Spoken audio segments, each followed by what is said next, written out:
একটা ভিডিও দেখলাম যেখানে একটা মেয়ে তার বাবা মারা গেছে, তাকে নিয়ে চরের পর চর ঘুরতেছে একটু শুকনো মাটির জন্য, তাকে দাফন করবে।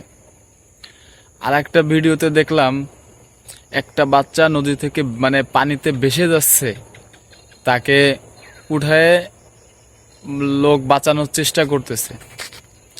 অপর আর একটা ভিডিওতে দেখলাম একজন গর্ভবতী মা, সে বলতেছে ছোট ভাই আমাকে একটু টেনে তোলো, আমার পেটে 9 মাসের বাচ্চা। একজন বৃদ্ধা মাকে নিয়ে অল্প বয়সী একজন ছেলে মাইলের পর মাইল হাঁটতেছে। এসব দেখার পরেও যার ভিতরে ভারতের জন্য মায়া জন্মে, বিশ্বাস করেন তারা এদেশের দোসর, তারা দেশ এবং জাতির শত্রু। আল্লাহ পাক এদেরকে ঈমান দিক, আর নয়তো এদের ধ্বংস করে দিক।